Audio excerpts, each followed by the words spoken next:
ಭಾರತೀಯ ಸೇನೆಯ ಅಗ್ನಿವೀರ ನೇಮಕಾತಿಯಲ್ಲಿ ಆಯ್ಕೆಯಾಗಿರುವ ಧಾರವಾಡ ತಾಲೂಕು ನರೇಂದ್ರ ಗ್ರಾಮದ ಯುವಕರನ್ನು ಭಾರತ ಸೇವಾದಳ ನರೇಂದ್ರ ವತಿಯಿಂದ ಸನ್ಮಾನಿಸಿ ಗೌರವಿಸಲಾಯಿತು.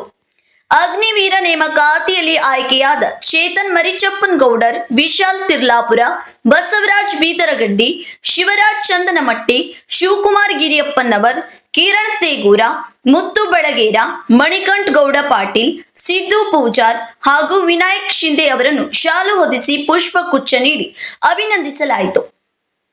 ಈ ಸಂದರ್ಭದಲ್ಲಿ ಮಾತನಾಡಿದ ಗ್ರಾಮಸ್ಥರು, ನರೇಂದ್ರ ಗ್ರಾಮದ ಯುವಕರು ಭಾರತೀಯ ಸೇನೆಯಲ್ಲಿ ಸೇವೆ ಸಲ್ಲಿಸಲು ಆಯ್ಕೆಯಾಗಿರುವುದು ಗ್ರಾಮಕ್ಕೆ ಹೆಮ್ಮೆಯ ವಿಷಯವಾಗಿದೆ. ಇಂತಹ ಸಾಧನೆ ಇತರರ ಯುವಕರಿಗೂ ಪ್ರೇರಣೆಯಾಗಲಿ ಎಂದು ಹಾರೈಸಿದರು.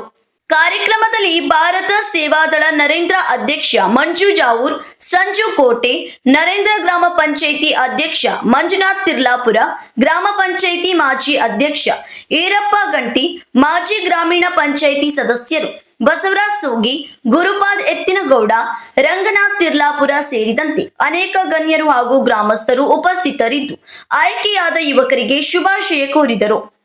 ನರೇಂದ್ರ ಗ್ರಾಮದ ಯುವಕರು ದೇಶ ಸೇವೆಗೆ ಆಯ್ಕೆಯಾಗಿರುವ ಹಿನ್ನೆಲೆಯಲ್ಲಿ ಗ್ರಾಮಸ್ಥರು ಸಂತಸ ವ್ಯಕ್ತಪಡಿಸಿದರು. ಶುಭಕರವಾಗಿರಲಿ, ನೀವು ಕಂಡಂತ ಕನಸುಗಳೆಲ್ಲ ನನಸಾಗಲಿ ಮತ್ತು ದೇಶಕ್ಕಾಗಿ ನಿಮ್ಮಂಥ ಯುವಕರಾಗಿ ನಾವು ಮಾಡ್ತಾ ನಿಮಗೆ ಏನು ಗೊತ್ತ ಭಾರತ ಸೇವಾದಳದಿಂದ ಮಾಡ್ತಾ ಇರೋ ಸನ್ಮಾನವನ್ನು ನೋಡಿ ಇನ್ನೂ ಹೆಚ್ಚಿನ ಜನ ಉತ್ಸಾಹಗೊಂಡು ಅವರು ಕೂಡ ಭಾರತ ಸೈನ್ಯದಲ್ಲಿ ತಮ್ಮ ವೃತ್ತಿಯನ್ನು ಆರಂಭಿಸುವಂತಾಗಲಿ ಅಂತೇಳಿ ನಿಮಗೆ ನಮ್ಮ ಕುಟುಂಬದಿಂದ ನಿಮ್ಗೆ ಹಾರೈಸ್ತಾರೆ. ಇವತ್ತು